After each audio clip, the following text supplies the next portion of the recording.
Okay, then if you think it's fine, well, we can start. And then Flores, you will admit anyone else who comes in will be chased down by Yara if possible.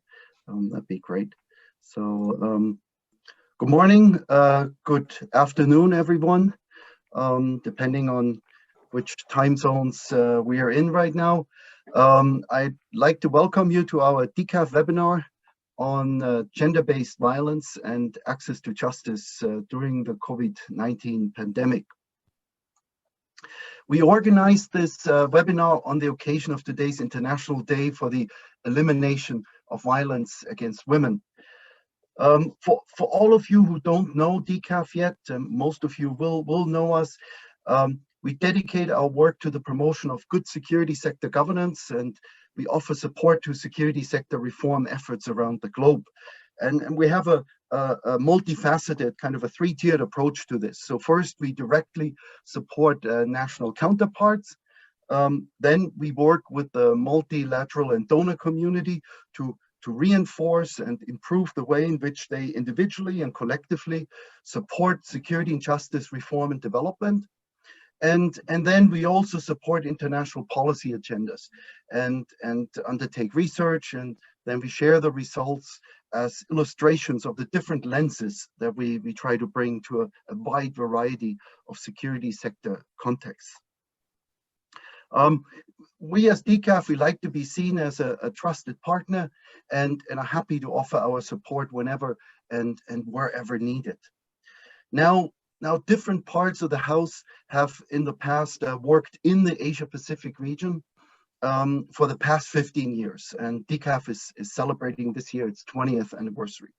So for 15 years, we've been working in the Asia-Pacific region, and 4 years ago, a dedicated team was put together to focus specifically on this region. So by now we have brought together partner institutions and experts from throughout the Asia-Pacific region into a network of partners who have joined their efforts to improve security sector governance practices at home and also throughout the region.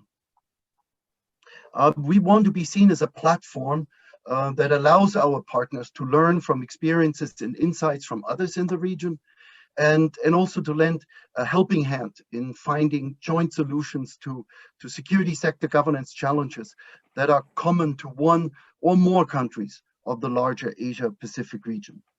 And so our webinar today fits exactly into that kind of objective that we have. Flores will put a few links in the chat on recent publications on the role of the security sector during health crisis, and then also on post-COVID access to justice and security sector governance and reform that might be of interest to you.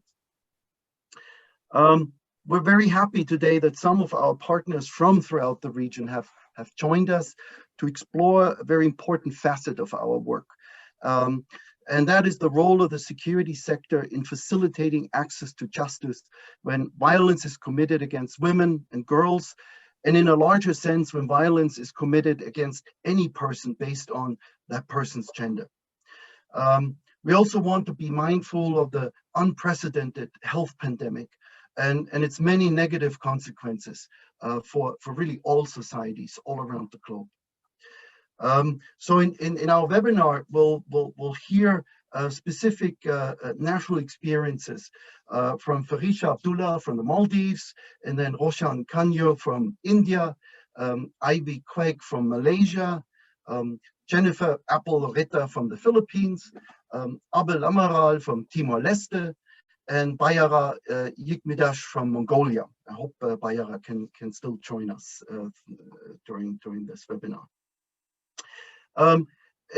In preparations for this webinar, we've requested that all speakers briefly address a number of guiding questions in reference to their country's experience. First question was, which are the key gender-based violence challenges in your country? And then, how has the COVID-19 pandemic affected gender-based violence and security sector responses? And then third, we asked to reflect a little bit on lessons and recommendations that we can take away for preventing and mitigating gender-based violence during and after the pandemic.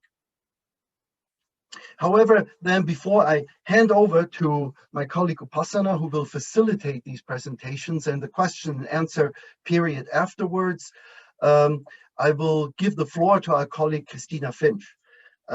Cristina is the head of DCAF's Gender and Security Division, and she has kindly agreed to share some comments about the significance of this International Day for the Elimination of Violence against Women, its relation to the larger issues of gender-based violence, and perhaps how the security sector is an important element in efforts to prevent and mitigate this form of pervasive violence in many of our societies. So with this, I'd like to hand over to Cristina. The floor is yours. Thank you so much, Albrecht. Dear colleagues, ladies and gentlemen, good day, and welcome again to DCAF's webinar on gender-based violence and access to justice during the COVID-19 pandemic. This is both a critical and timely discussion. Critical because gender-based violence is the world's most prevalent human rights abuse, and timely because the data increasingly show that many types of gender-based violence, such as domestic violence, have been exacerbated by the global COVID pandemic. Today is November 25th, the International Day for the Elimination of Violence Against Women, a global day of recognition and a call to action to end violence against women and girls globally. Violence against women and girls is a subset of gender-based violence and the most common type of gender-based violence, which we commonly refer to as GBV.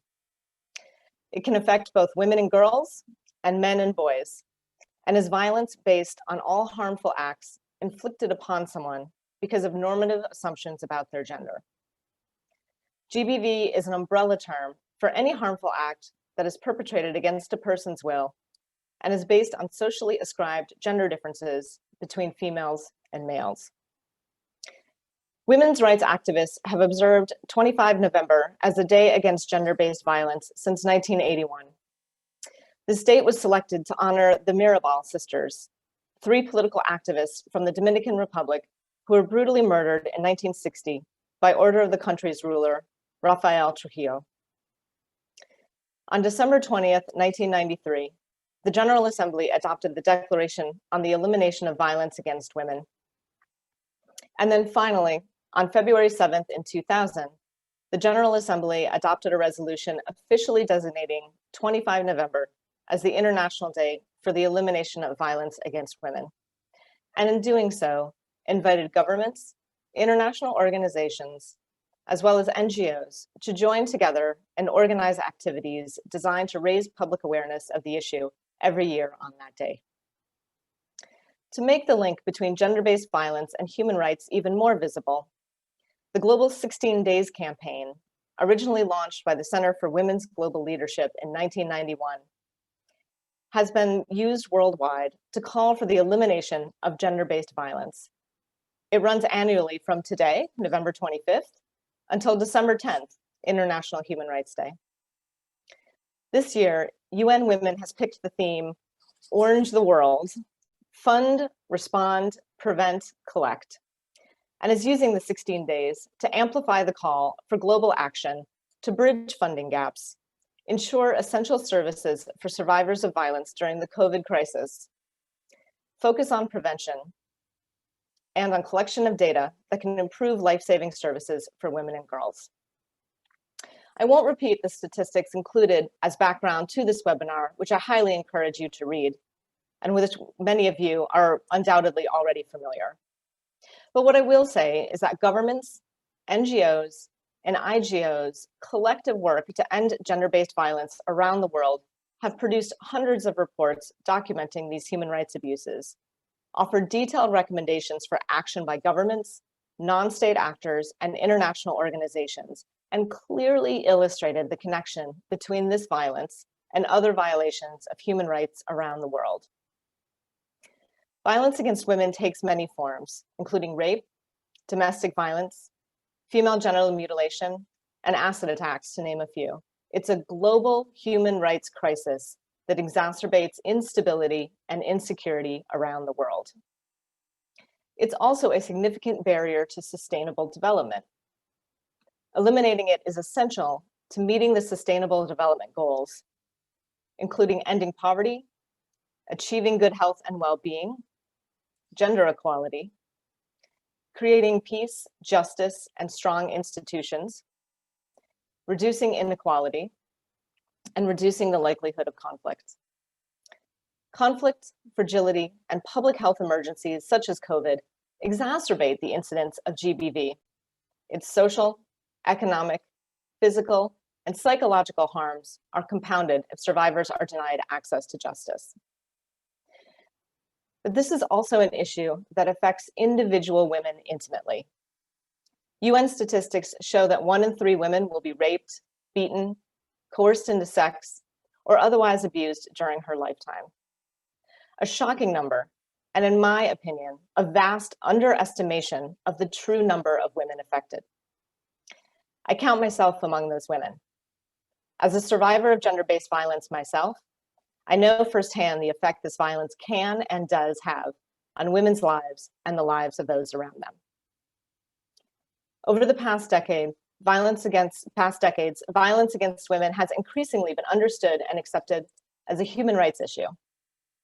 Whereas violence was previously dismissed as an unpreventable consequence of war, cultural norm, or simply a private matter, the international community has acknowledged that women and girls are often targets of abuse because of their gender, whether in conflict, where rape is often used as a weapon of war, in communities and schools, or in the home, where violence occurs within the family.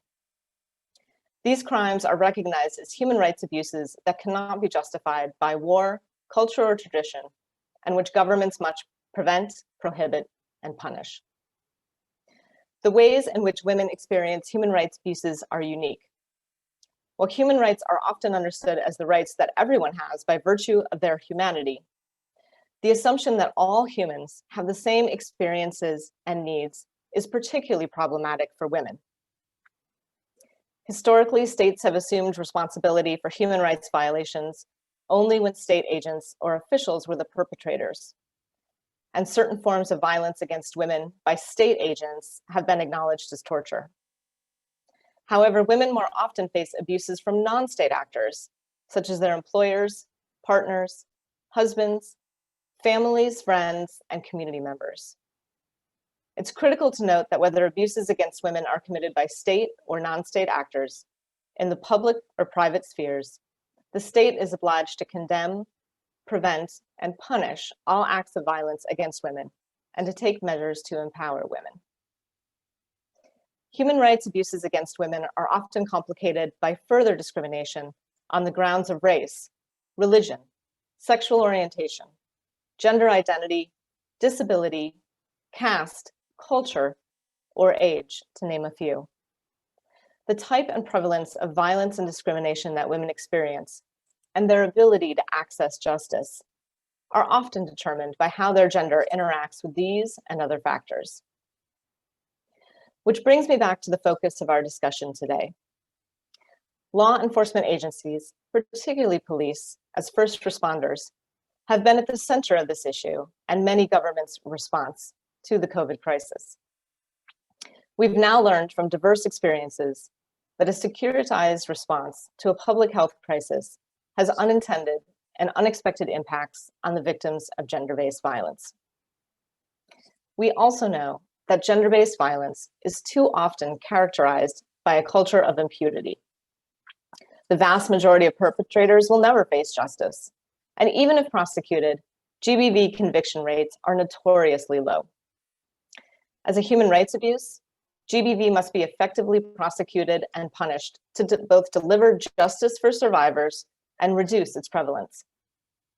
Impunity for GBV is a symptom of implicit, if not explicit, gender bias, gender insensitivity, and gender discrimination within justice institutions. Unconscious stereotyping and gender bias can skew perceptions among police, prosecutors, or judges, and distort their evaluation of evidence, assessments of victims and witnesses, and interpretation of the law. Consequently, survivors of GBV are denied access to justice, perpetrators continue to enjoy impunity, and gender equality remains out of reach. Achieving equal access to justice for GBV survivors is contingent upon challenging the gender biases and beliefs of individuals that influence criminal justice institutional processes and culture. DCAF's recently released updated Gender and Security Toolkit can help governments challenge these beliefs and lead to more gender-just institutions. The new toolkit, a joint publication of DCAF, OSCE ODIHR, and UN Women, is a series of practical and policy guides to promote gender equality and integrate a gender perspective in the security and justice sector. The toolkit focuses both on advancing gender equality within security and justice institutions and how the security and justice sector can help to achieve gender equality within society. Drawing on the past decade's policy innovations and best practices, the tools highlight what success looks like and how it can be achieved. DCAF has also produced a guide for police, armed forces, and the justice sector on how to conduct a gender self-assessment. This tool helps institutions across the gender responsiveness assess the gender responsiveness of a security sector institution. It collects information across 16 dimensions of gender responsiveness, ranging from performance effectiveness, personnel, to institutional culture, and then helps create a plan to move the organization forward and monitor and evaluate the plan's implementation. Security sector institutions from around the world, from Afghanistan to Colombia to Ukraine, have used DCAF self-assessment tools to make their justice sector institutions more responsive to gender, including violence against women and girls. Security sector institutions are often on the front lines of response to violence against women and girls and play a critical role in the response to this human rights abuse.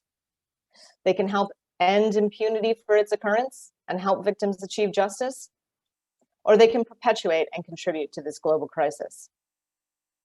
I know that today's discussion will help shine a light on how the security sector in your countries and across the region are working to address violence against women and girls and helping them achieve justice during the compounding factor of the pandemic, and how all of us, including DCAF, can help improve justice sector responses to gender-based violence. And with that, I wish us all a fruitful discussion. Thank you. All right, thank you very much, Cristina, for these introductory comments and really putting the questions and the issues that we want to discuss today into context. And with this, I'd like to hand over to Upasana, who will facilitate the presentations of the speakers and then afterwards also moderate the discussion. And Cristina has mentioned the gender toolkit, and Flores will now put a link to the toolkit and the other publications that I mentioned earlier in the chat group for you to copy. So thanks a lot, and Upasana, please, the floor is yours.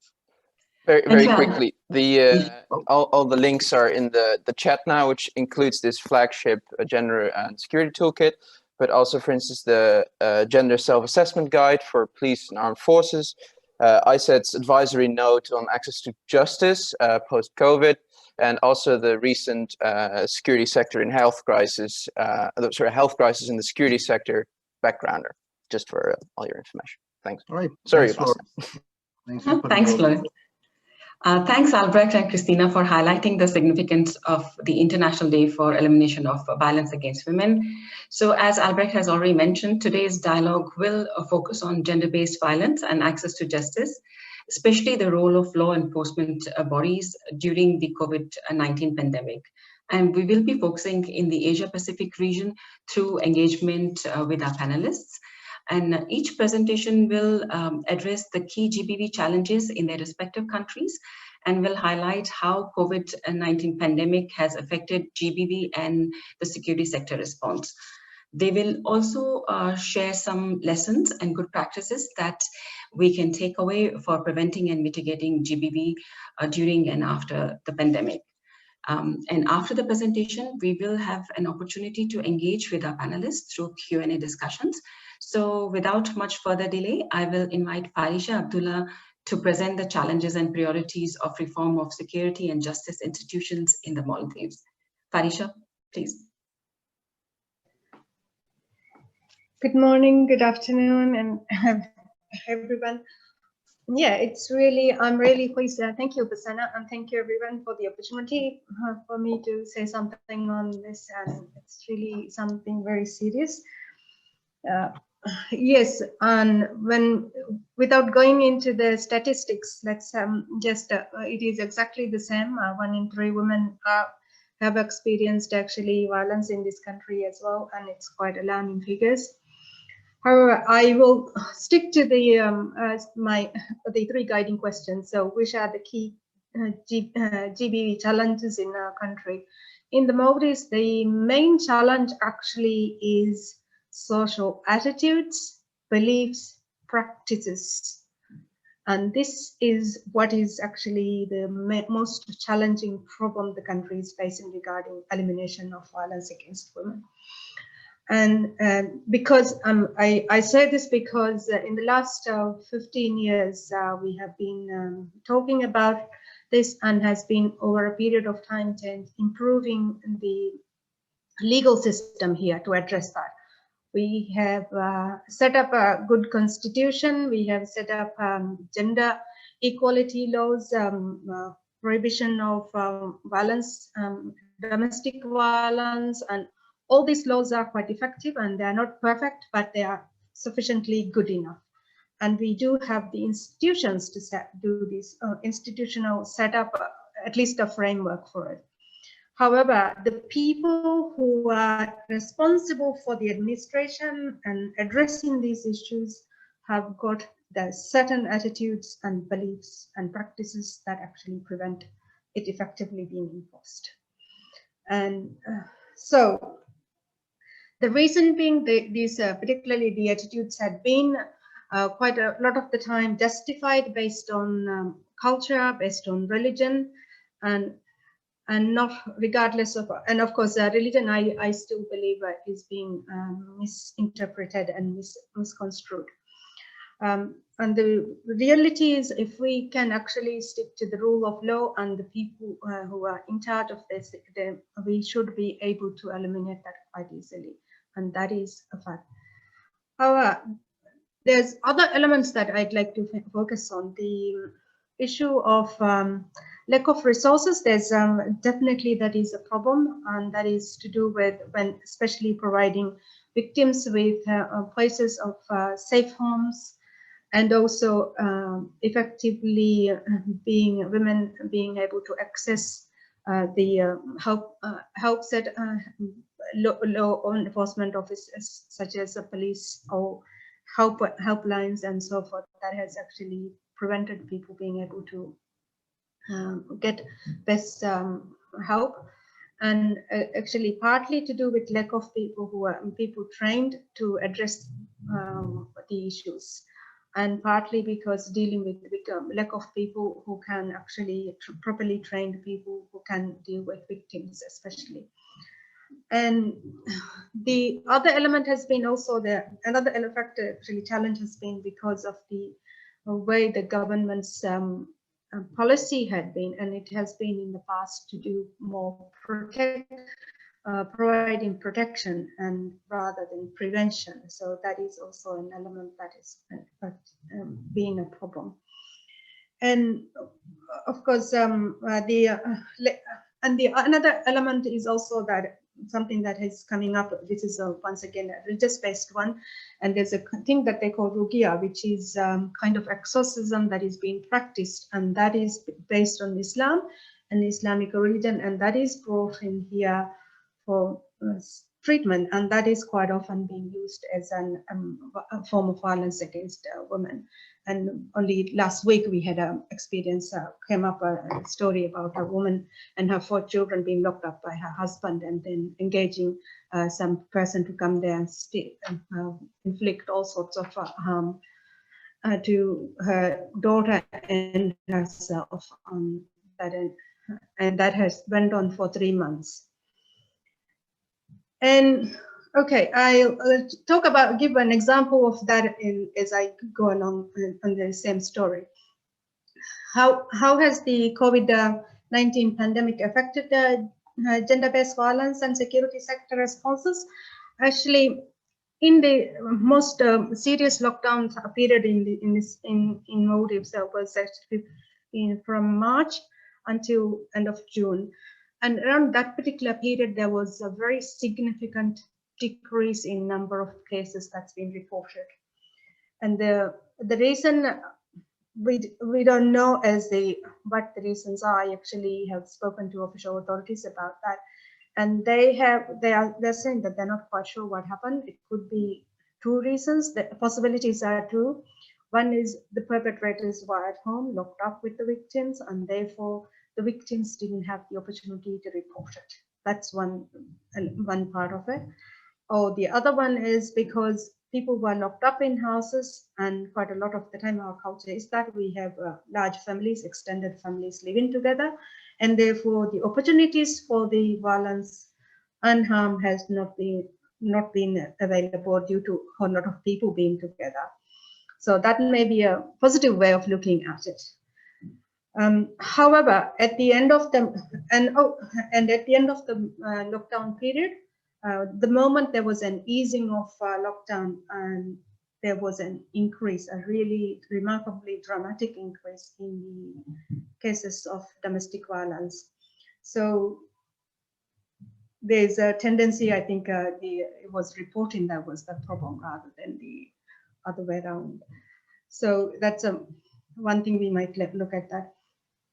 And the other thing is during the lockdown, and also even now, quite a lot of the time what we are seeing is homelessness, food, difficult food, and also shortages of food, and also other elements like mobility, sometimes families being separated, and all those things have become more important, and especially other elements like economic activities, economy being so severely affected by the lockdown as well.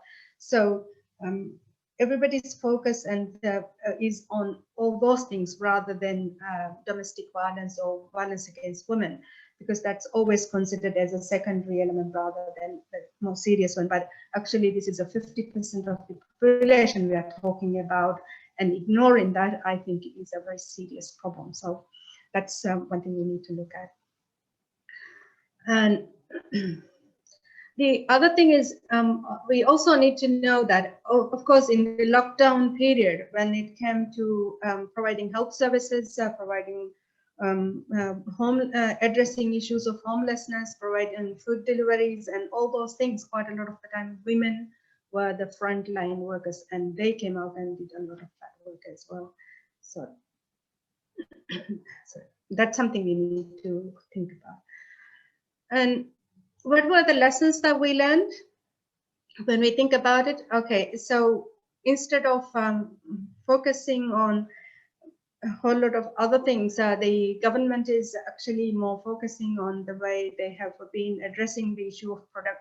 Their policy direction had been prevention, and not been prevention, but instead now they are taking it as more the prevention is the policy direction rather than the protection.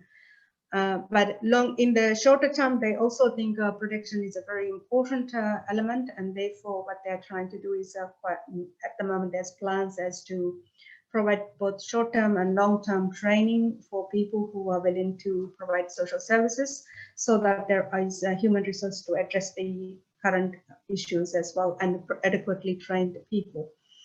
And the other one they're trying to do is also by looking at the statistics of reporting of violence, and look at where it is highest around the country. They have identified 5 areas, 5 places, and then they are going to set up safe houses for victims, and that itself is being worked out. And the other element and the other thing that they are talking about is actually, this has not yet happened, but what they're going to set up is a hotline for women, or helpline for women who experience domestic violence issues. For example, as I mentioned about that particular woman with her 4 children being locked up, she was trying to help get a lot of help from people as well, but she didn't know. Whenever she tried to contact anybody. There's no specific line where she can ring. So for her, getting help took such a long period of time to be able to report it. Even though this house has been in a very small community in an island where other people were around, but because of the way the husband has explained to other people that it is not actually anything to do with her being physically harmed, but it's a psychological, her being possessed by an evil spirit, and that's what causing her to scream and shout in pain and so forth, not because anyone was hurting. And that he was able to maintain it, and people believed it. Even a police officer who visited the house did look when she complained about that, believed what the husband had to say, and didn't do anything.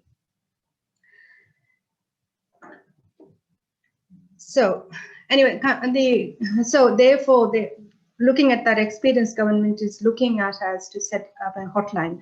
And by doing that, what they're trying to do is actually to address that issue. They are going to actually look at the moment they get a call from there, then use that as a police to be able to go and attend the police rather than actually ignore it. So it's more national line rather than a locally based issue matter. And the other one is also another part that the government is trying to do is actually to improve, to make what we have, the legal system that we have here, to make it more enforceable. And in the past, the prosecution, even a number of cases that have been reported, and yet only 3% of the cases go to the prosecution level, and even less a number of cases get actually found, get proved guilty verdict comes out, even less number of cases. So therefore, that has been a problem which both the police and the prosecution general office are working together to ensure that there's an increased number of better investigative procedures on the prosecution, as well as also address the issue in the court as well, so that it's not the attitude of the people, the police officers and the prosecutors and the judges that gets that overtakes the law, but rather the law gets enforced instead of their attitudes and beliefs. So that element is being tried to be tested. And for the first time, actually, it was soon after a month or so ago, we had, for the first time in the country, we had a marital rape case being proved, and the person who was the perpetrator was held guilty. But unfortunately, the victim died as a consequence of injuries she suffered. However, that we thought it was the current legal system is sufficient enough for us to be able to address those issues. So there's a more concerted effort from all the institutions that are making sure that we can actually address this issue more effectively. So, and also the other thing the government is trying to do is also look at the current laws that we have here and improve them, and there's an effective system that's working as to do that. So there's plenty of good hope that we will be able to address this issue, but I think there's a lot of work. Mostly the main challenge is not being effectively as effectively as it should have been to being addressed, and that is more to do with the social attitudes and customs. And also looking at the whole entire issue instead of separate issues being addressed, they are looking at as a whole approach to the issue, so therefore that would work. And I hope that they will look at it more into a social perspective rather than in a different way. So that's what I have to say, and thank you very much, and I hope I stick to the time frame. You did. Thank you so much, Farisha, for your insights from Maldives. And I think we've learned quite a bit on the situation of GBV and how the security and justice institutions are addressing it, and with a lot of hope as well. So now I will invite Dr. Roshan Khanijo to share the perspective from India, please. Good morning, everyone. Firstly, I would like to thank Albert and Upasana for giving me the opportunity to share my views. Now, as far as India is concerned, India is one of the countries where women population is very high. It's 48.2%. And considering that we are the second largest population in the world, so this is a grave problem for us. And if we see the literacy rate, it is 70.3%. Now, though it has improved, but still there are a substantial number of people who are not educated well enough, and it has a direct bearing on the schemes what are being organized for them. Now, there is also another issue of rural female and the urban female, though the problems are slightly different in terms of accessibility of health, security, and social justice. And as far as the nature of GVB is concerned in India, we find there are three basic things which we can discuss. First is the cruelty by husband, and it has been reported quite a few times, and it often turns physically very abusive. The second is assault on women with intent to outrage her modesty. And the third is the mental stress due to financial instability. We have about 30% of the women who are engaged in employment, both at the rural and the urban sector. And if we see the consultant firms like McKinsey & Co. and Center for Monitoring Indian Economy, they state that the job loss for women has been about 1.8 times higher than the male. That is 23% of the overall job losses. In simple terms, we can say out of every 10 women, 4 women have lost their jobs. And that has put a financial burden on them. And apart from them, mental health has also impacted them, as far as women are the primary caretakers of a family and staying at home, and the burden has also increased. As far as children abuse is concerned, it has also increased quite a bit, and the India helpline received more than 50,000 phone calls as far as this is concerned. If we try to see a period between March 25th and May 23rd, we find that the domestic violence scenes was more than 3,000 plus. And this was an all-time high if we take the same period in the last 10 years. So that shows what is the kind of domestic violence we are looking at. And this is just the tip of the iceberg, because 50 to 60% of the people, they don't come out for help. And even for the 14.3% of victims who sought help, only 7% went to the relevant authorities like the police, the doctors, the lawyers, or the social service organization. So the challenge here is that primarily due to lack of awareness campaigns and initial limited capacity of the state, due to lack of resources to adapt or respond immediately during the crisis. However, this scene has improved now. And secondly, due to culture and family taboos, they do not come out.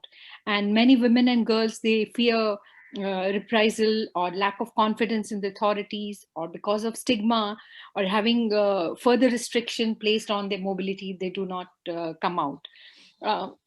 As far as the rural survivors are concerned, we find that they have limited information and awareness about available schemes, and especially access to social and health services, legal and protection services, and also for the support services.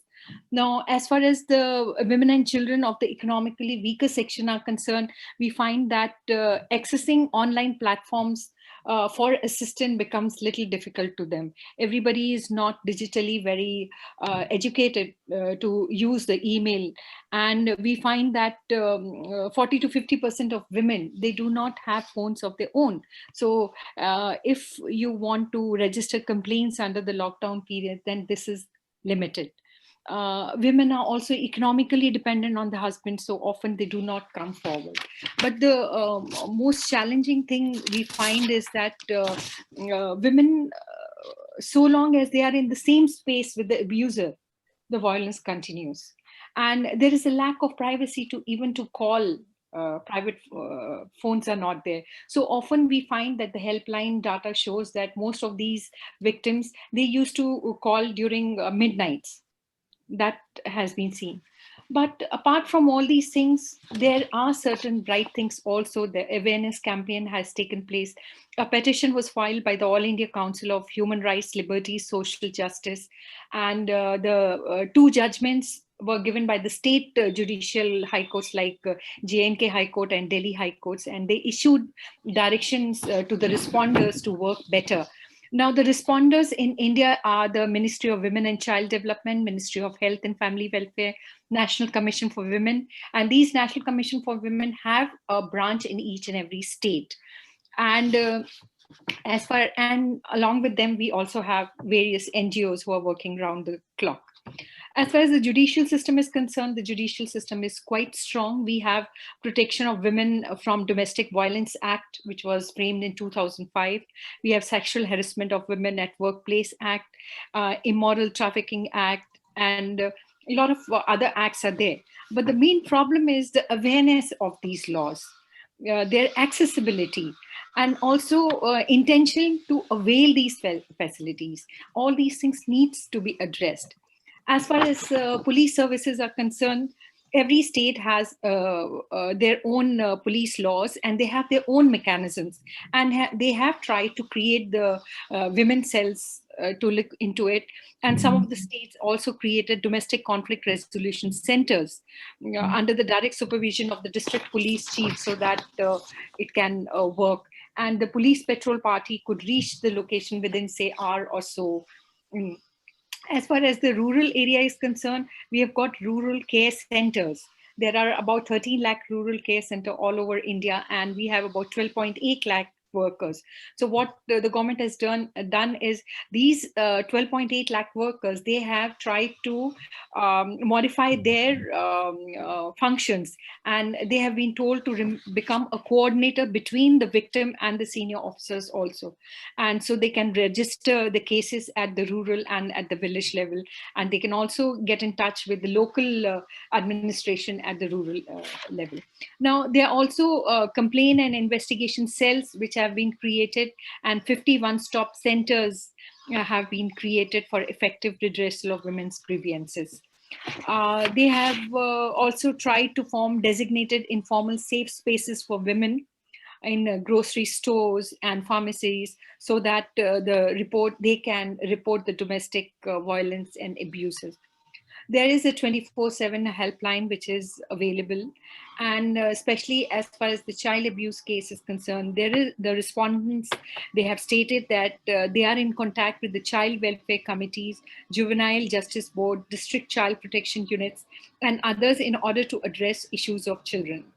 Cases of child abuse have also been worked on by video conferencing. Apart from all these things, but a lot needs to be done, considering that the population is so much, the rural and urban divide is there. So some of the recommendations, what I would like to suggest is, we need to widely publicize about the NGOs and other organizations who are working for women. Not only, in fact, they should be taken right from the planning stage to the implementation and the monitoring stage. The mass campaign awareness drives needs to be launched on the line of COVID-19 awareness, probably in TV, when you have popular serials which are being telecasted. Before that, these kind of awareness schemes should be telecasted, so that the reach is much more wider. Then you need to have free tele and online counseling to both the victims as well as the abusers. Training such responders need to be done in a very professional manner, and they have to be little discreet and when they're dealing with this. Then identification and the publicizing of temporary shelter homes for victims of these victims need to be done. And as far as the police personnel are concerned, they have to be more sensitive to this matter. Though they have tried to create more women cells all over India, but if we see the women percentage in the police department is just 7.28, which is very less. And of that also, about 90% of them are constables, and only 1% holds supervisory position. So probably this needs to be changed, but it is a long-term goal. And as far as the police population ratio is concerned, that also needs to be worked out. This is just 200 to about 100,000, which is not sufficient. The funds available for preventive policing, community policing, and citizen outreach are minuscule. The funds need to increase. Then, as far as the inability of women and children from the economically weaker sections are concerned, they need more accessibility to online platforms for assistance. And here I feel that certain measures should be taken, like phones should be given to them at a lesser price and things like that. And you need to have protection officers, though they have the protection officers in each district, which should be made 24/7 so that the victim can call them. Then you need to expand the capacities of informal safe space for women where they can report, as also immediate designation of safe spaces in hostels and educational institutions need to be provided on a temporary basis. And most importantly, I feel that they should also be provided with some kind of a financial assistance at their hands so that they can sustain this kind of trauma. So these are the few things which are happening in India. Thank you, Dr. Roshan. That was really in detail sharing of what policies and work has been done and the situation of GBV in India. I'm sure there will be questions. We already are getting some questions from the audiences. So I will encourage the audience and everybody else to also keep writing the questions. We will be taking all the questions towards the end. So I'm sure there will be questions for you and Farisha as well. So with that, we will go ahead with our next presentation, which is by Ivy Kwek from Malaysia.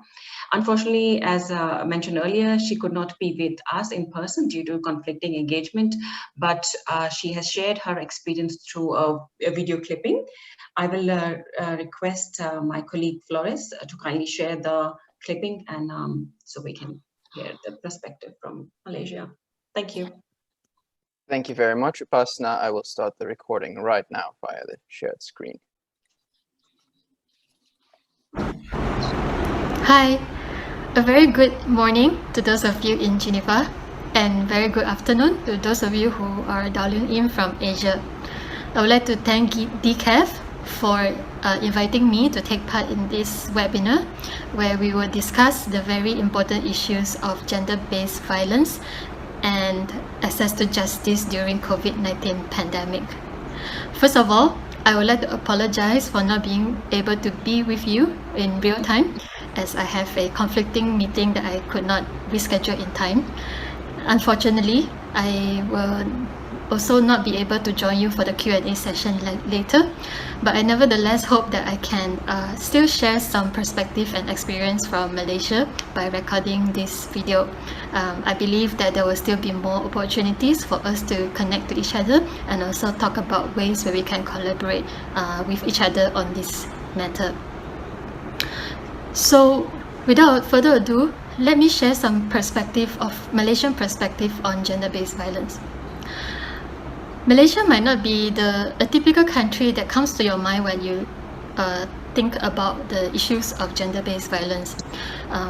We are not very high on the radar globally, but it does not mean that we are free from any gender-based violence issues.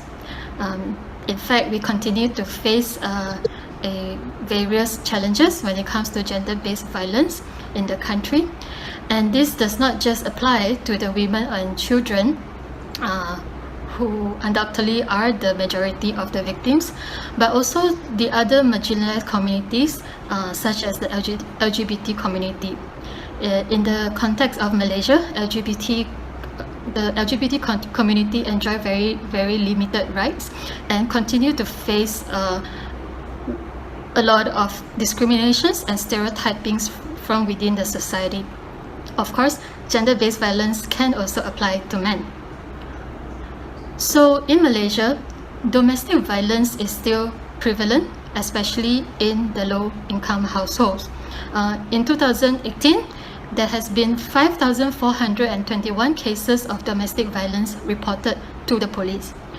Meanwhile, in 2017, just a year before, there were 1,290 cases of molestation, alongside with 1,582 rape cases that were reported. a majority of the victims in these cases are aged between 12 to 18. Malaysia also have a sizable migrants and refugees population who face a greater risk of becoming victims of gender-based violence.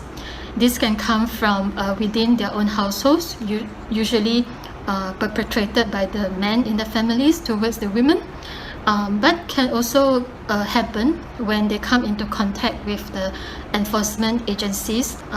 There is a lot of undocumented migrants and also refugees that does not enjoy a full-fledged refugee status in Malaysia, who are at risk of violence and also different kind of mistreatment. Even for those that are here legally, many migrant workers still find it hard to access to redress when they are faced with disputes with their employers, or when they are they became the victim of gender-based violence or otherwise. This is because many migrant workers in Malaysia are bound to the employer and do not enjoy a full range of freedom of movement, particularly for the stay-in domestic helpers, who we know are mostly females and they live in the house of their employers. Malaysia is also a destination country for trafficking of women and children. These women and children are usually trafficked for the purpose of domestic servitude, commercial sex or labor exploitation, organ sales, forced begging, and also bribe and baby selling. Child marriage is still quite common in Malaysia, and there is no law as yet to make it illegal. In 2018 alone, the Women Ministry recorded 1,856 child marriages. There is also many cases of child sexual abuse. Between 2010 to 2017, it was reported that there is 22,000 children, mainly girls, that have fell victim of sexual abuse. Female circumcision or female genital mutilation is still practiced in a certain community in Malaysia due to the belief of its benefits or that it is required by the religion. And there is also no law against marital rape at the moment in Malaysia. So how has COVID-19 affected gender-based violence in Malaysia? I think that COVID-19 has certainly increased the occurrence of domestic violence and also other forms of gender-based violence. With the lockdown, many women and children are more susceptible to abuse, especially those in the low-income households, as these households normally live in a small space with less than ideal living conditions. These households are also facing immense economic pressure, made worse by the COVID-19 crisis, which makes these women and girls an easy target. The Women, Family and Community Development Ministry has reported a 57% increase in the calls to the hotlines when the order of movement control orders were in effect. Meanwhile, the Malaysian Health Ministry also disclosed that 37,000 calls were made to helplines that offer mental health services during COVID-19 pandemic. Of these 37,000 calls, 52% of them are female, and most female callers seek emotional and psychological support and also report issues related to household and domestic violence. The police received 1,721 reports of sexual crimes committed against children from January to June this year. Also, of course, during which the countries are also under lockdown. And there is also an increasing concern that this lockdown might place girls from marginalized communities at an even greater risk of being married off at a young age, especially with the economic pressure faced by the families. It's also the lockdown might also cause a baby boom and increase the rate of unplanned teenage pregnancy, which might also lead to the increase of baby dumping issues. At the moment, Malaysia average about 18,000 teenage pregnancy a year and about 100 baby dumping cases a year. In terms of the lesson learned, I think that COVID-19 has definitely accentuated the social problems that are faced by some of these marginalized communities and the low-income households. In particular, the gender-based violence problems that they face. There is much to be done in terms of strengthening the resilience of this population and also to help reduce domestic violence. I believe that the security sector have a greater role to play in this regard. The security personnel and the authorities must be more attuned to the problems and provide better support services. There needs to be a sensitization and capacity building training for the security personnel so that they know how to deal with victims of gender-based violence and also learn how to spot one. This is particularly important for those that are patrolling the streets right now to implement the movement control order.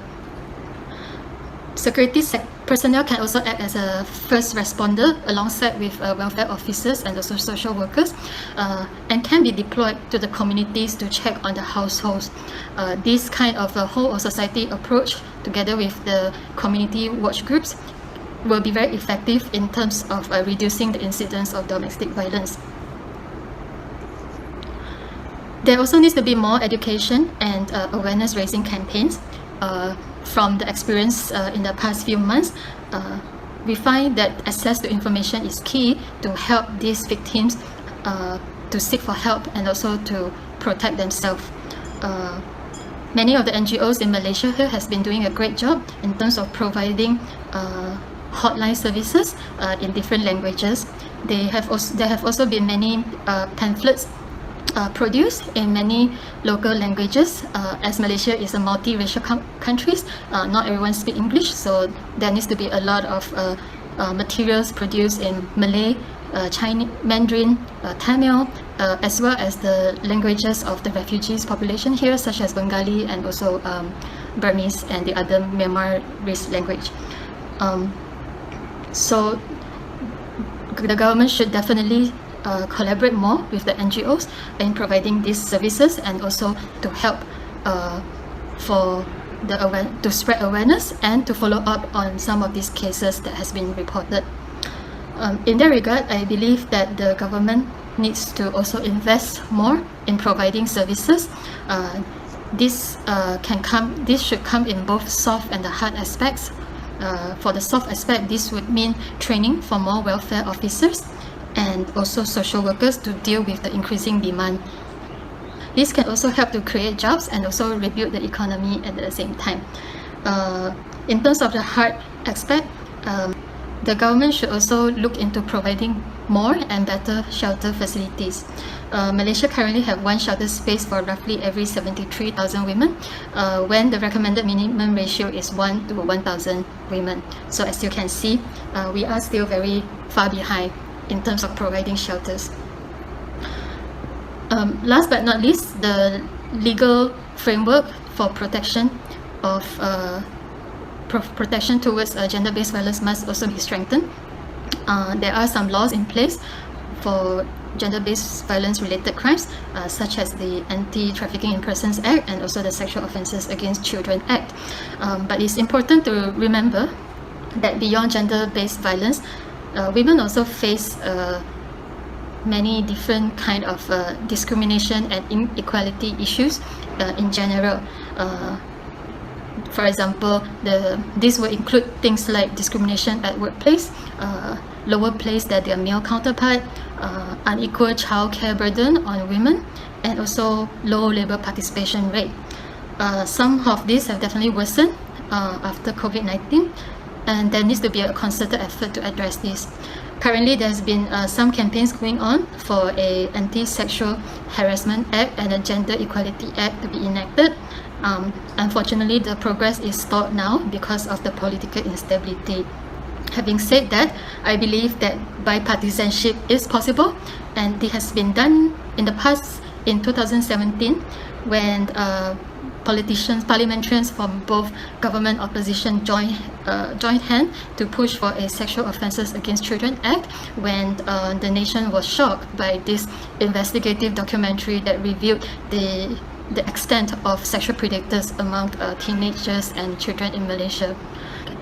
So in conclusion, I believe that there is a lot more work to be done in terms of combating gender-based violence in Malaysia. We need a multi-stakeholder approach, and even though gender-based violence might not be an area that is traditionally seen as the role of the security sectors, I believe that it is time we talk about security sector having a greater role in terms of combating this violence. I also believe that we should continue to share our experiences and the best practices to each other, like what we are doing now in this webinar, and collaboration will be a very crucial element in going forward. So with that, I would like to thank you for your time and for having me here, and I wish you all the best for the rest of the webinar. Thank you.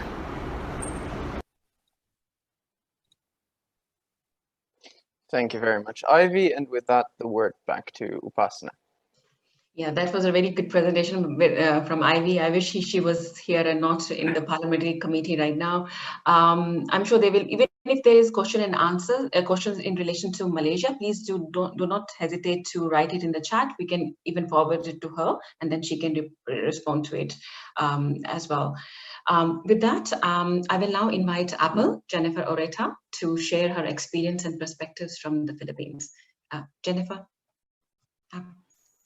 Thank you, Upasana. Let me just share my screen.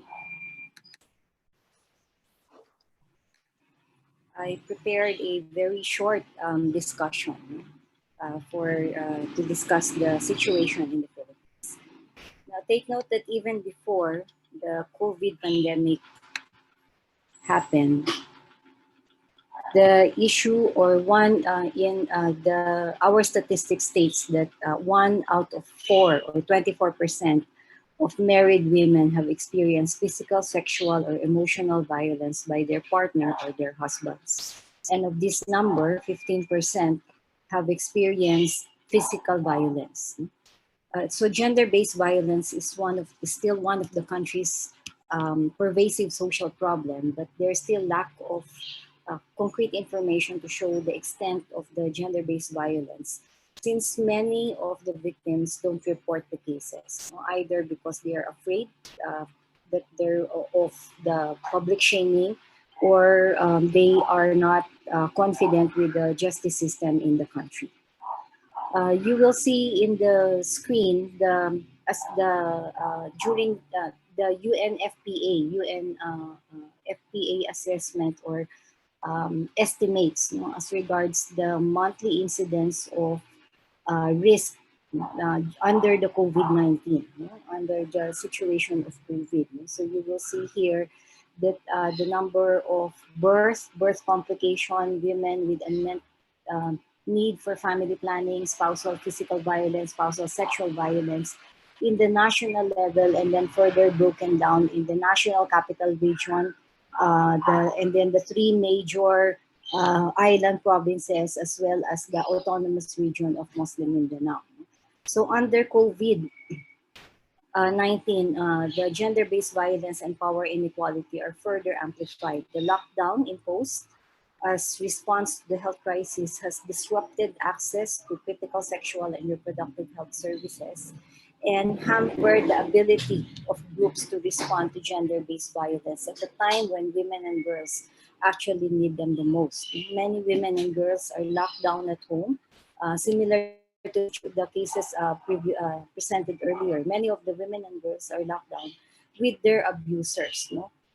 When health service providers are overburdened and preoccupied in handling COVID-19 cases, life-saving care and support to gender-based violence survivors, like clinical management of rape, mental health, and psychosocial support, may be either cut off, or the budget may not be increased. Moreover, when resources for sexual and reproductive health services are diverted instead to deal with the outbreak, it can actually result to rise in pregnancy complication, maternal mortality and morbidity, as well as increase in unmet needs of modern contraception and even unsafe abortion.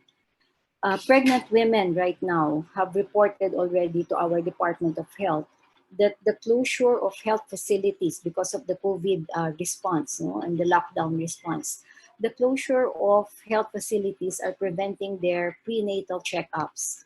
Even for those, the health facilities where even when health facilities are open, commuting to and from these areas present great challenge because of the lack of available transportation. Further, women are also fearful of infection. So they accessing or they fear that they might get infected at hospitals, and therefore there is now an increase in the number of home deliveries. In the advent of technology,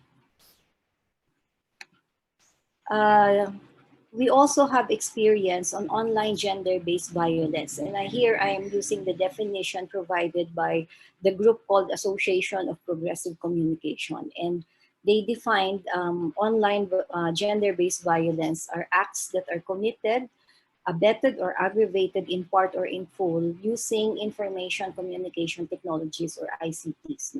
And using devices like phones, the internet, social media platforms. I only identified, or I only put here the top 5 online gender-based violence. And you will see that the dominant ICT used are the mobile phone, Facebook, online chat, Messenger, and Telegram. Now, I just want to mention that 81 or 82% of online gender-based violence are actually based on this particular study, were done using mobile phone, and 50% rather are committed using Facebook. So, and the Filipinos are actually heavy users of online. We spend about 4 hours to 10 hours a day using the various online platforms. And note that the perpetrators, 70% are strangers, but 49% actually, based on this study, are known to the victims. And most of the victims also of online violence, perhaps because this is the generation that is actually more attuned with the technology, it is the age range of 18 to 30. The 60% of those who have experienced online violence actually are within the age range of 18 to 30. Now, just to conclude, disease outbreaks basically affect women and men differently. However, while laws and policies are available, we already have the Violence Against Violence Against Women Act in 2004, as well as the cybercrime law in 2019.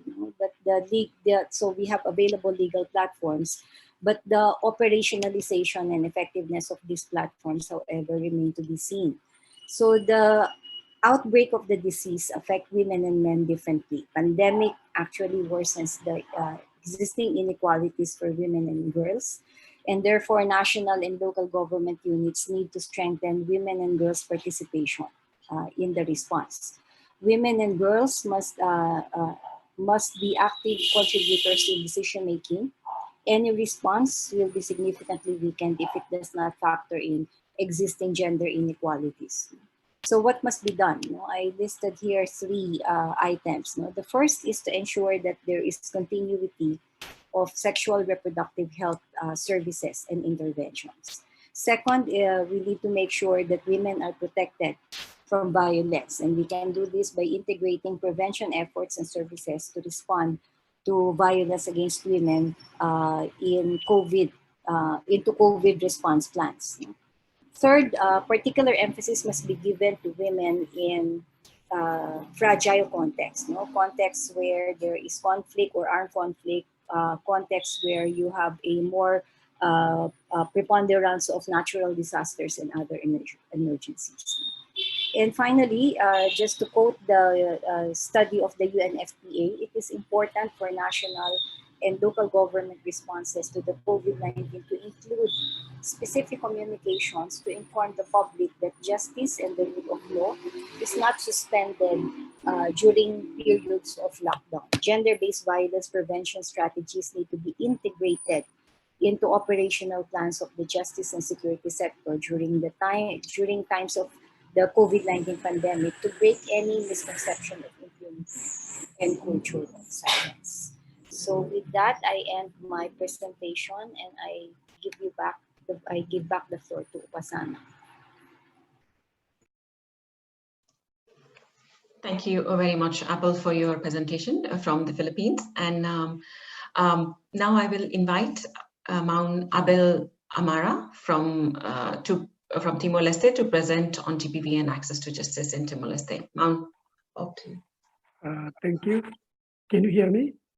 Yes. Yeah. Okay.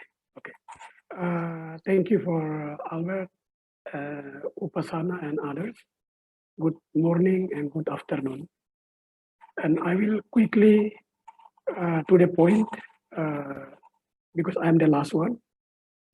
So in Timor-Leste, if we talk about gender-based violence, it is not new. But the terminology of gender-based violence, of course, it is new.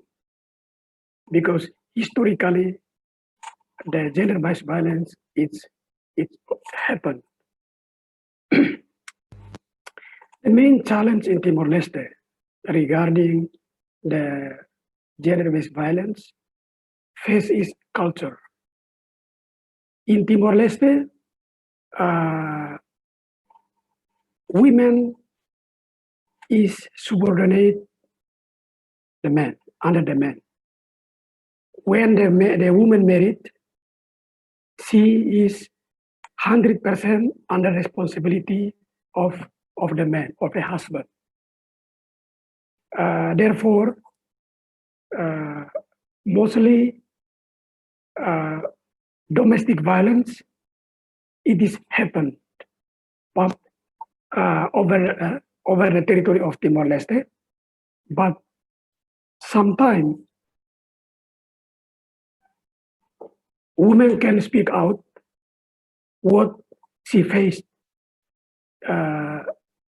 in the family. The reason is, in Timor-Leste, women mostly economically dependent to husband. This is the number one, the challenge number one. Therefore, sometimes even badly violence happen to the woman. Women mostly choose to keep silence rather than inform to the security actor or to the police. Because, as I mentioned, economically dependence. Whenever she informed to the police, of course, the police will respond by arrested, detained, and processed legally, and then finally, of course, put in prison. But the problem is, who will survive for daily life for the woman and her kids during her husband in prison? The second one is because of the level of education. I think Indian just said the level of education in Timor-Leste before independence. Priority education is for the men, not to women. Women is very few access to high school level because culturally say that even the woman can bachelor degree, master degree, when she married, she will come back to the kitchen. This is a very simple reason, but it is culturally listed in the mind of the people of Timor-Leste. But we are lucky when we got independence. Now it changed. Today, women, men are equally access to the education. But still, there's a challenge how to raise a case of gender-based violence. And who will take responsible if the husband is taken away from the kids and the wife? We have law. Domestic violence became a public crime. We have a penal code listed that GBV case, for example, is domestic violence. It is public crime.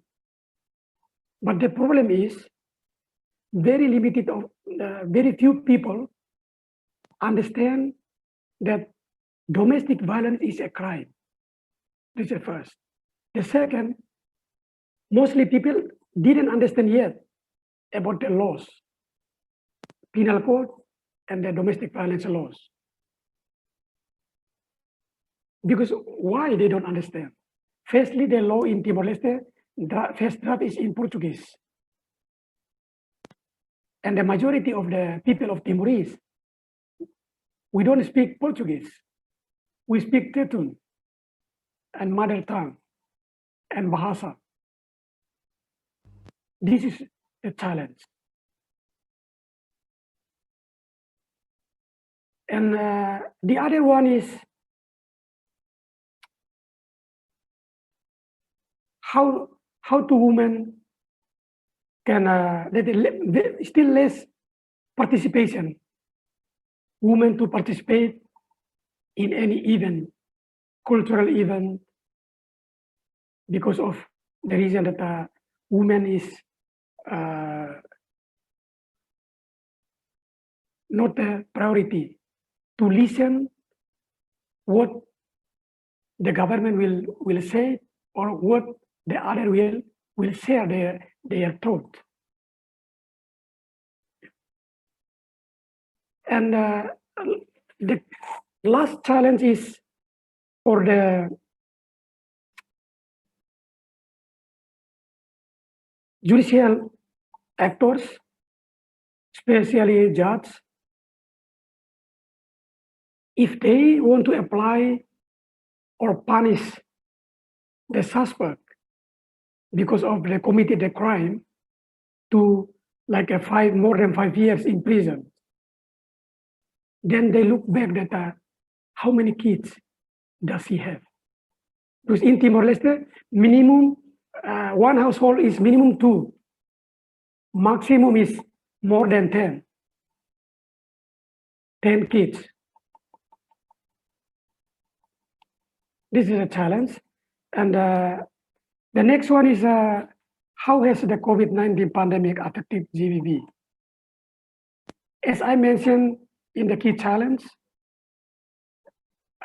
for us, COVID-19, it is not really related to gender-based violence. Because gender-based violence, it is already exists before COVID. But COVID pandemic is a lesson learned to all of us, because we don't, even it is gender-based violence is happen, but victim cannot speak out because state apply state of emergency or lockdown. It's limited of movement. So how to raise the case? If we want to raise one slap to the police, or we want to welcome COVID to us. This is like something, the dilemma for victims to raise their case, during the pandemic. So that's why I'm saying that even during the COVID-19 in Timor-Leste, there is a GVB case. I can say yes, I can't say no, because no one can raise because of COVID, because of limit of movement. And how about the security actor response? I could say to you that security sector actors, it is standby 24 hours to respond to any case, include gender-based violence. But the problem is, first, no one knows there is a domestic violence happen, because domestic violence is happen. It is silently happen in darkness. No one saw. Police is human being. They cannot see something is happen on the back screen. And also the security sector in Timor-Leste, limited of resources, limited of human resources. But this is not because of the COVID-19, but this is systemic. Our security actors in Timor-Leste is still facing limited of resources, limited of the tools, and etc. The last one is which lesson learned and recommendation can we take away from preventing and mitigation GVB during after the pandemic? Lesson learned, pandemic is lesson learned for everyone in the world, because we can learn that many social case, many economic problems, it arise, but no one listed, even the government. They don't list it every single act, single problems. Even though Timor-Leste is very small country, and with the people is 1.2 and 3, this is very million. This is very few.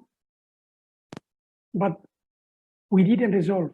Our government didn't resolve every problem, social problems in Timor-Leste. So the recommendation how to preventing or mitigating the GVB first is through two ways. One is formal education. Second is informal education, training or workshop. So raising awareness. But for in Timor-Leste, there is a strange. We have a certain organization on women and children. Whenever they organize the activity like workshop, they focusing or prioritizing women rather than men. This is a big problem.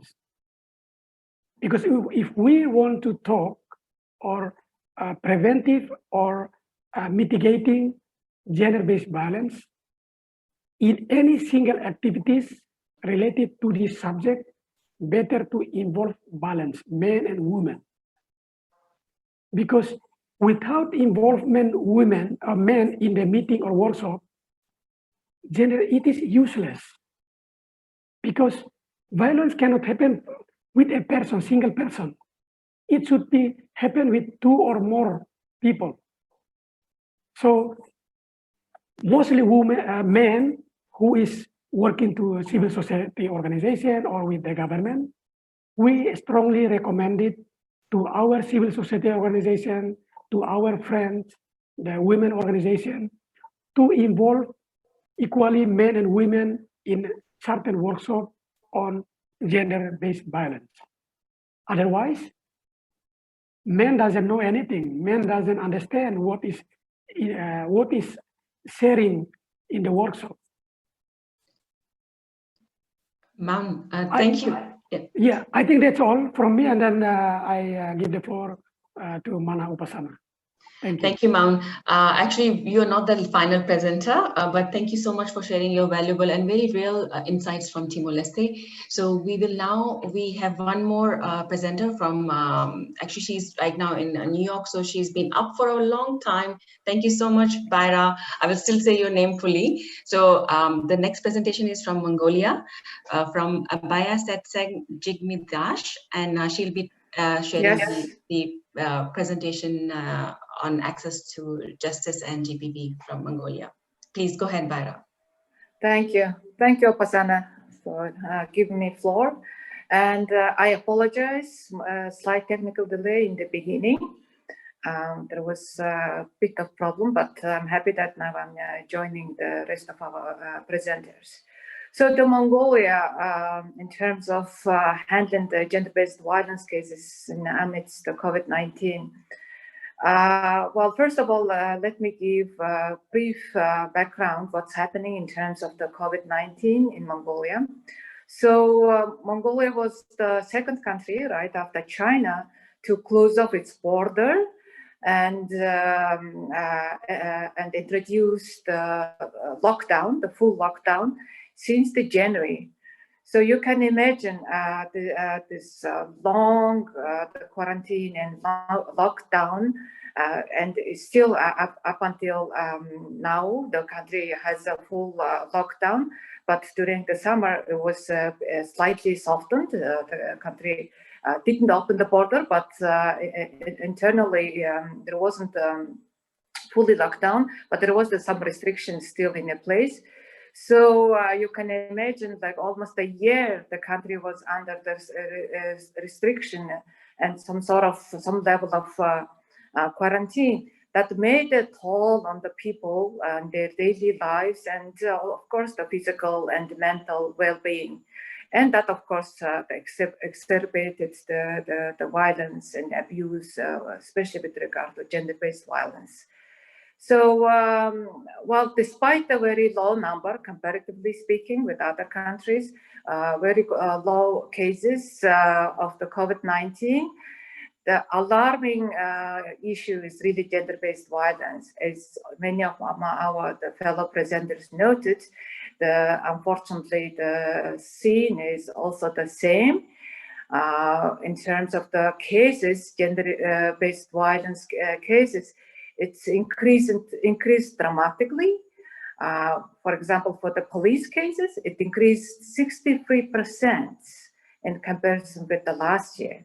And all the helplines, the domestic violence helpline and child protection helpline, it increased 5 times in comparison with the last year.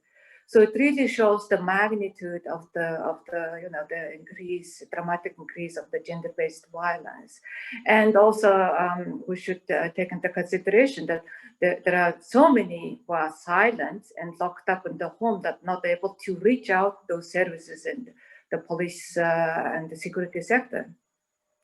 So also one of the very alarming numbers is all the protection services were already full, even under strain. They already above their capacity. So we have 14 shelters and 15 one-stop protection service centers throughout the country. They're already full capacity, and our children's shelter is even, above the capacity. It's 151% increase. So this is the green picture of current Mongolia in terms of the magnitude, which is, as I said, unfortunately, similar to many other countries. So how we handling the security sector? How we handling this problem, the gender-based violence problem? So, of course, the security sector, especially the law enforcement, is the core institute to handle not only the sort of daily law enforcement operation, but because of the health outbreak, they also have the additional duty to oversee the restriction and quarantine and border patrol and the internal restriction patrol, etc. So their capacity is already under strain, and they already stretched because of the COVID-19, the health-related restrictions. And on top of that, you know, the increase of the number of cases, both criminal cases and administrative breaches, they put them even more under strain. And we, you know, in general, we do have attrition, legal attrition in terms of handling the gender-based violence cases in the justice sectors. So usually there is a lot of calls, and then only a few of them get investigated, and then only a few of them get prosecuted, and very handful of them get actually get through the courts. So that pre-existing attrition even more exacerbated during the COVID-19, just simply because of the lack of human resources and lack of capacity to handle the gender-based violence case. And I just mind you that, as many other fellow presenters said, gender-based violence is already a very critical issue in my country, even before the COVID-19. The similar is similar to the world statistics. 1/3 of the women already experienced the intimate partner violence their lifetime. So, of course, the COVID-19 is already, you know, the big danger to this for the women. So, what's the lesson? What's the recommendation with this very grim picture, the current situation? So, for us, one of the very important lessons learned and the recommendation is that this public health outbreak gave us very important paradigm shift in terms of the security, traditional security sector concept. It really gave the sort of more importance to shift our focus on securing the human security rather than the state security.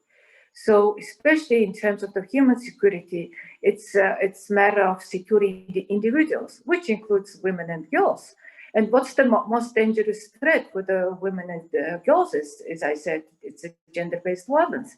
It's a very threat at the home that is happening rather than the enemies outside of the countries. So we really, this is the very important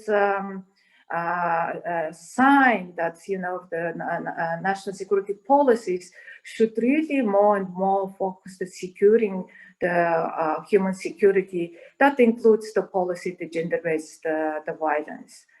And secondly,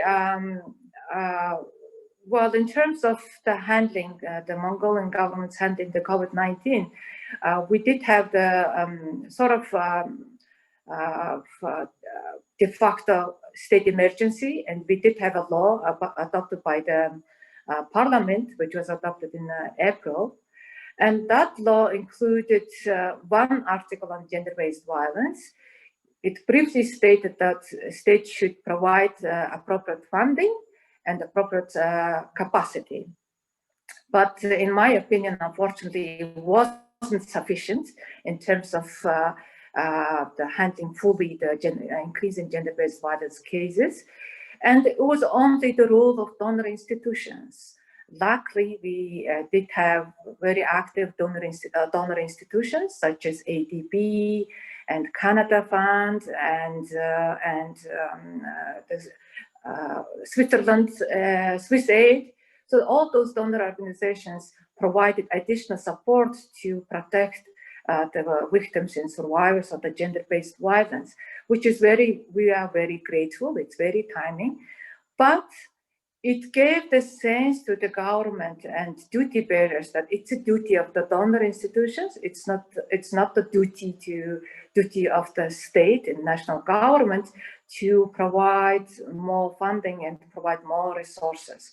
So our biggest lessons learned in recommendation is that the state should take a lead and of course leverage the resources of the other international organizations and donors.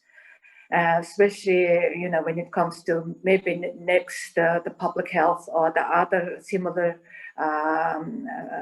social outbreaks, the state should be prepared in terms of the human resource and funding resources. And thirdly, most of our policy really, right, especially in the wake of the COVID, it's really much focused on protection rather than the prevention.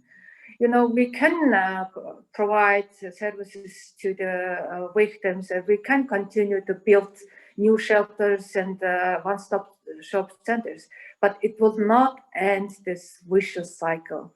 We have to stop the root causes and really to change this dynamic, the vicious cycle. So using this time, I mean, the COVID-19 and difficult time, I think we should more and more focus and divert our attention to the prevention side, of course, in line with the protection. And lastly, I completely agree with the head, the Cristina Finch, and especially during the COVID-19, there is more and more evidence that securitizing approach is not, maybe it's not appropriate. It's not helpful and effective in the public outbreak like COVID-19, especially in terms of handling the gender-based violence. This militaristic approach, the militaristic style, just and shut and stop, it will not handle or stop those human cost and human violence that happening the very home, the very backyard of the homes. So we have to also reconsider the approaches, especially the security sector, when we talk about security sector reform, whether the securitizing and over-militaristic approach is applicable in this new type of non-traditional threats, in this COVID-related public health threats. So this is, I think, a good opportunity for us to look at the traditional approaches to deal with any public crisis. So to end positive tone, of course, there is a lot of negative and a lot of somber tone there, but just to end the positive tone, I think it's we can turn into this issue with positive momentum to change and renew our sense of urgency, this long-standing gender-based violence issue. It's not new, as we all said. It's been always there, but it's always been seen as just women's issue. It's just the issue of the women's rights organization issue. But I shouldn't say thanks to COVID, but because of COVID, it has been now the global stage, and it's now everyone's attention. And we, especially now, we do need concerted efforts to address this problem. So we should use that momentum and put together our efforts to change the paradigm, to bring the paradigm shift in the national security policy and security sector reform. Thank you. Thank you, Baira, for your presentation.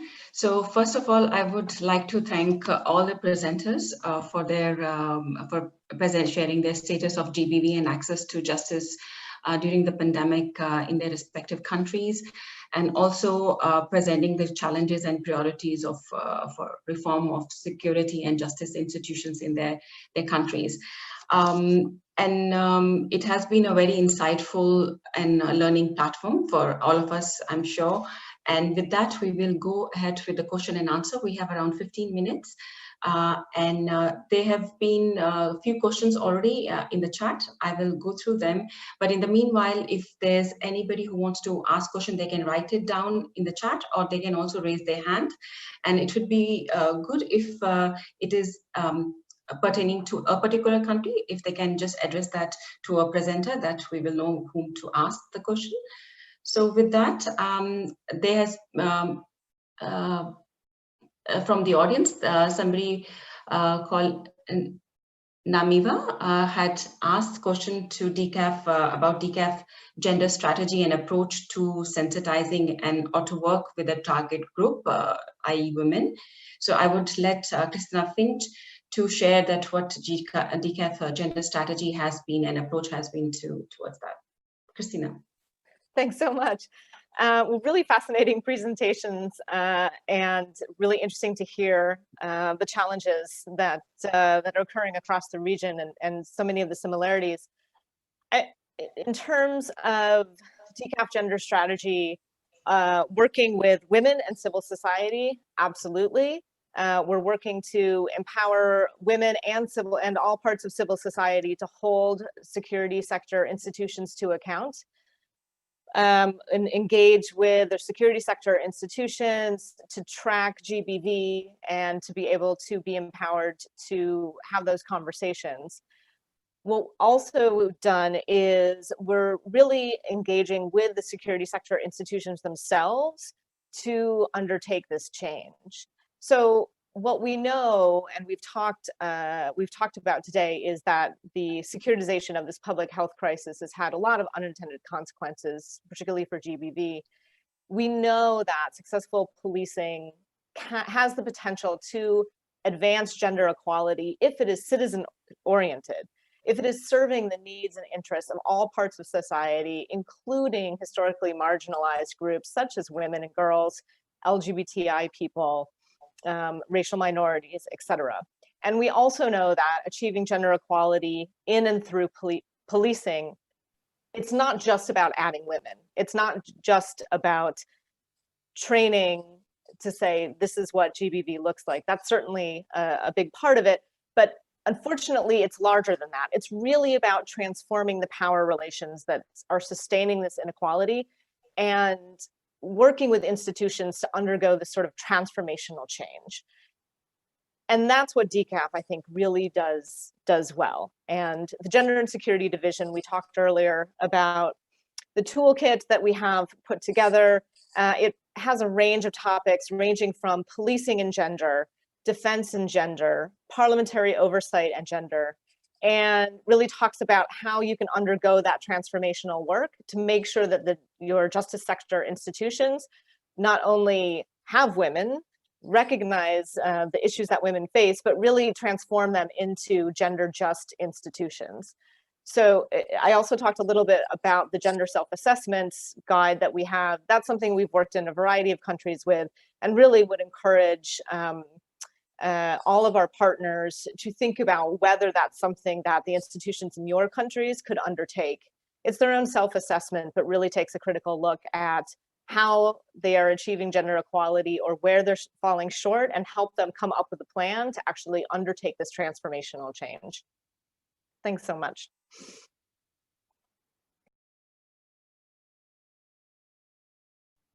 Thank you, Cristina. So in the same, Namira had also asked about if there are any local organizations beyond security organizations and local government authorities that can promote and disseminate the message, and where they can find support. I think this is very important, and we need to, if our panelists can address this, what has been the role of community organizations, social media and radio around breaking the silence around the violence against women or girls, and also how they have ensured the law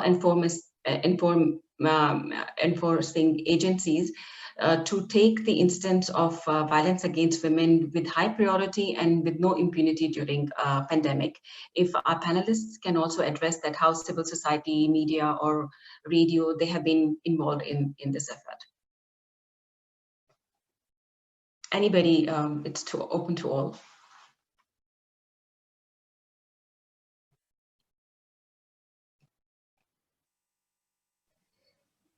Okay, Farisha. Thank you, Upasana. Yes, there has been some work has been done in the motives. Actually, I personally know some of the people who are NGOs that are working, especially with regard to women's rights. They have, but they get very easily marginalized. They use social media quite well, having a website, using internet, Twitter, Facebook, but the other problem that they do face is actually to do with that, to a large extent, we are being, women being secondary is being promoted by the religious organizations, and they are actually, they also have their own organizations set up, and they do have a lot more funding, and they are very resourceful, and they use the same thing.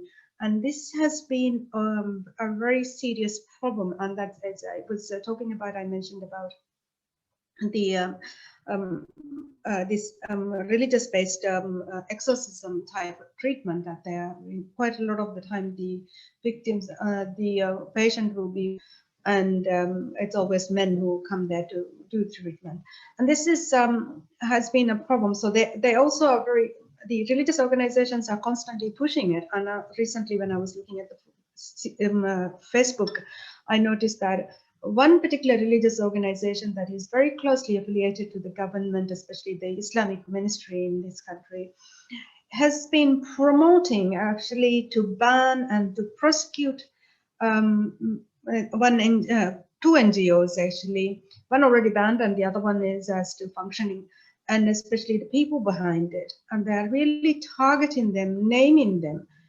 because they have been promoting women's rights and also talking about how to improve that, and how also pointing out the misinterpretation of religion to oppress women.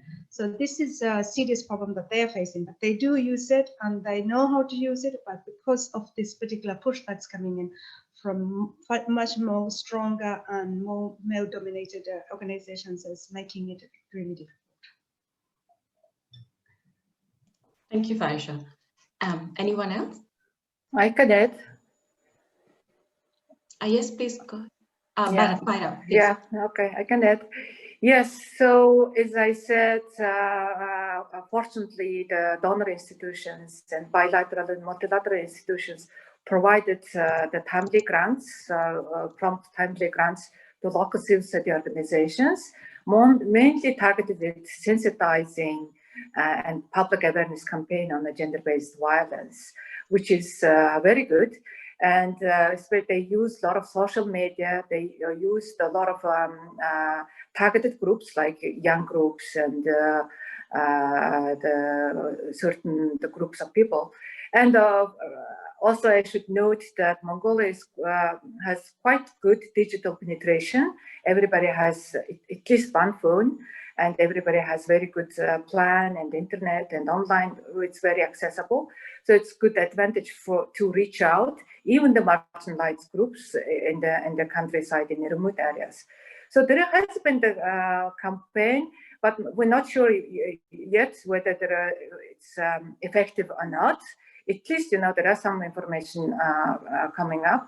And there were some talks that,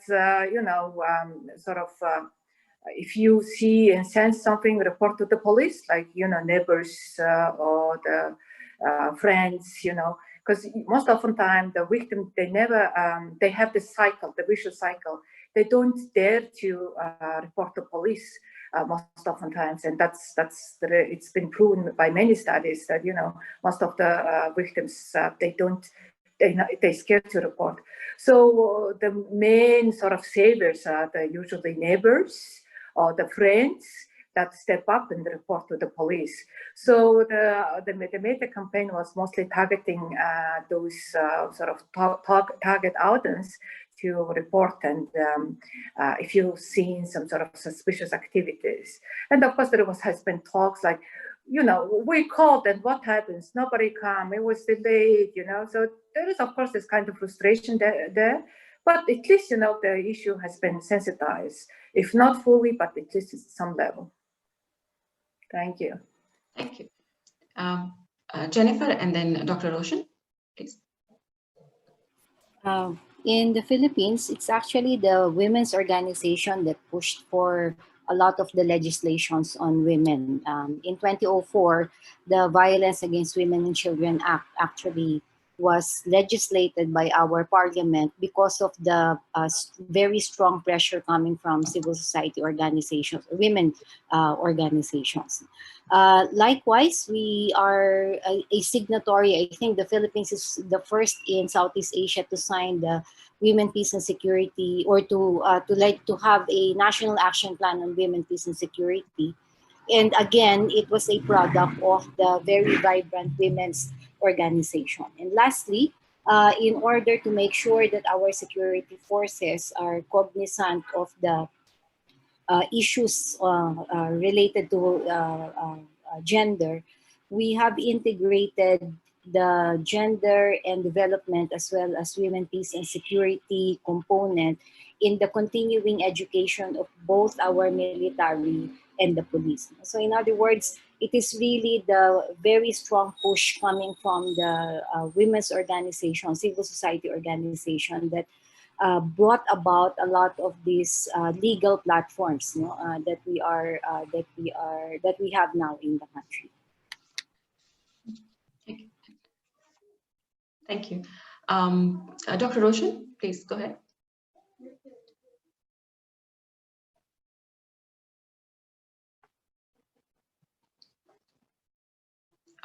Your mic is mute. Yeah, it's okay. In India, if we see, the first highlight was done by a petition which was filed by the All India Council of Human Rights, Liberties and Social Justice. So they tried to bring about domestic violence scene in India. There are a lot of web pages also run by women organizations who try to tell people what should be done if you are a victim of this kind of a thing. And media has also started covering these things. So these are the basic level of awareness which are trying to be done through the private sector, but majority of the thing is being done by the government sector only. The NGOs are also working, women NGOs are also working, but considering because of the lockdown and a lot of people are not very computer savvy, so there is a restriction on those. As far as the urban sector is concerned, you can access the digital platforms, but in the rural sector, still you have to work through the government channels and the NGOs, local NGOs and the local government institutions which are there. Thank you. Any other questions? Hello. Amita here. We might be going ahead 10 minutes more, just for if anybody has a prior meetings or anything. So we might go 10 minutes more than the scheduled time. So please, Jyotna, please go ahead from Afghanistan. Yeah. One question to Ms. Jigmidash from Mongolia. So she, in her views, had mentioned when she was talking about lessons learned. So she said that they have noticed a paradigm shift where security areas have to have moved from state security to human security. But at the same time, she also mentioned that they found that the state was not lead, and they were actually looking at these international organizations or donors which were putting in funding, and they were actually looking at them as responsible for taking charge of the situation, of the security situation. So my question to her is, so when she talks about this paradigm shift that they had learned from, is it basically some of the organizations which were working towards it who had learned these lessons, or did it come from the government themselves? And if it was from the government, then why the lethargy in not taking the lead? Why were they expecting the non-profits or the donors to actually look into this? Thank you. Thank you for the question. And it's very exciting to have a question from all over from Afghanistan. That's the magic of the digital advancement. So yeah, you rightly pointed out very important question, which is in terms of the paradigm shift, especially in my country. Just mind you, the Mongolia is between Russia and China. We have only two big neighbors. And we, in terms of population, we are a very small country, 3 million. So for us, national security is a very important issue. It's number one priority, even before, I don't know, poverty or development. It's the first issue, the existential sort of the priority. So in that regard, our traditional national security policy was very much focused on state security, you know, the traditional, the militaristic defense approach. And it's understandable, you know, there is long inherited story. But now with the public health outbreak, with this new dimension, we now realize that well, the current capacity, the current infrastructure is not enough to address the security issue, because it is human security issue. It is, in a way, put the danger in the country, because, as I said, we cannot afford a small country, 3 million. We cannot afford pandemic to killing our people by this disease. So there is the quick shift of sort of turning the policy to the securing the humans rather than securing the states. So, for example, it's not important to have more state-of-the-art tanks, but it's very important to maybe have PCR machines or to protect their own citizens. So this kind of paradigm shift is happening. So I noted here, it's just because of the gender-based violence. So gender-based violence was always been like sort of separate issue. It wasn't really like human security issue. We thought human security is like some sort of securing someone from enemy or some sort of aliens kind of concept. But now it's realized it's in fact, it's the securing our citizens from the very citizens that they're living together at home. So this is very important paradigm shift. Like indeed, the securing the women and the girls is actually the security of the country. So this is the paradigm shift happening with this, the surge of the gender-based violence in the country. Although in our national security policy framework, it already stated that the core of our policy is securing the citizens, but it's never been thought through that it's actually the gender-based violence. It's never been thought, it's actually, it's a matter of securing someone in the backyard of their homes. They thought it's something like outside, the security settings from outside enemies. So in that sense, it's sort of momentum to shift this sort of misconception about gender-based violence and traditional national security policy.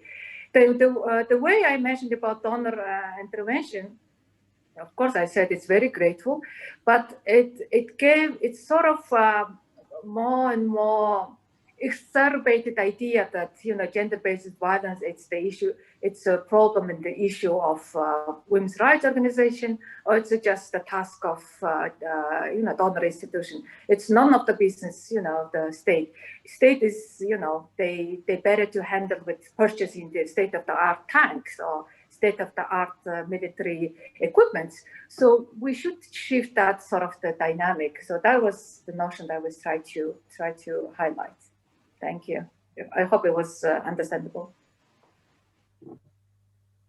Thank you, Baira. If there are there any more questions?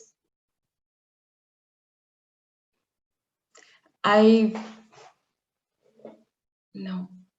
I would just like to mention one thing at this point is that we've been talking about number of policies, number of services and laws and everything, but I think at heart of it is also the concern about sex disaggregated data, which is critical for informing the design of any effective policies and services and laws that would prevent and respond to the violence against women or girls. However, as we know that the use of any conventional data collection methods may not be feasible during the pandemic time, and the use of remote data collection methods would entail a number of serious safety concerns and risks for women. So if we can just address this issue very quickly on what, if there have been any measures that countries have taken or put in place to address the collection of sex disaggregated data during the times of health crisis, any good practices or not so good practices?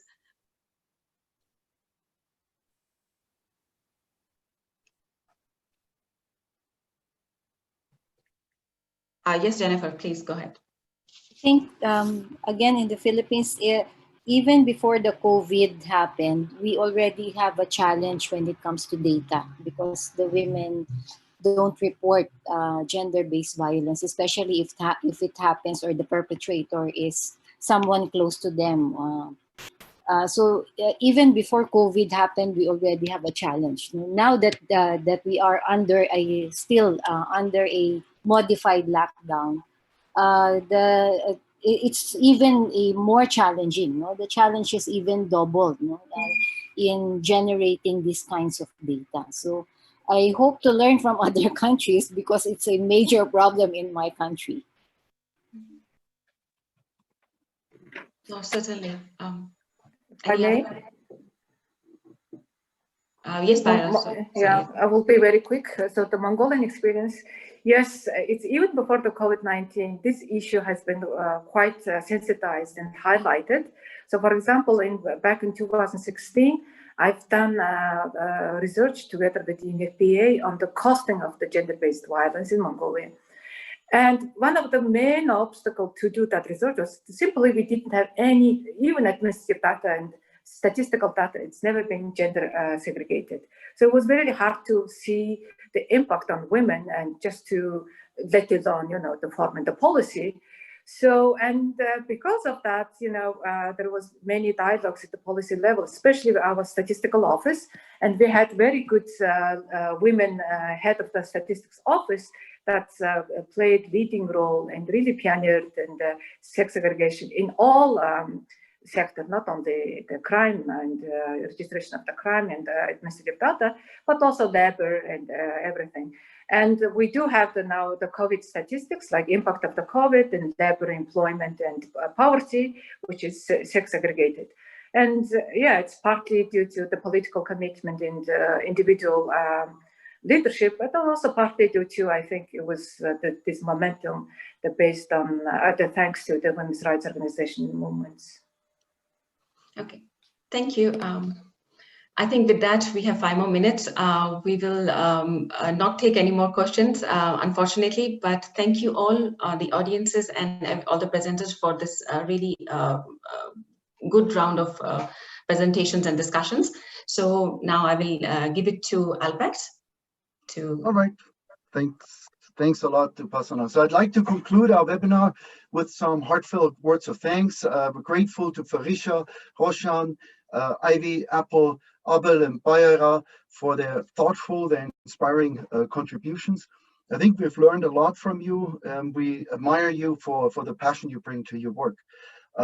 I thank Cristina for her excellent opening comment, Upasana for facilitating the presentations and moderating the discussion, and Flores for making sure that the technical aspects of the meeting worked so smoothly. And we especially thank all of you who have listened with interest and who have offered their thoughts or asked questions. So I hope that you all found this webinar as helpful as I did. And please stay safe during this unusual time. Let us hope that we'll soon reach the end of the pandemic, and hopefully also learn from this experience. And today's exercise was part of this learning, so that next time we're all better prepared in confronting the direct threats and the indirect sufferings that the pandemic has brought to many, if not, really all of our societies. And with this, thanks again, and have a great remainder of the day. Thank you. All right. Thank you so much. Thank you. Thank you. Thanks a lot.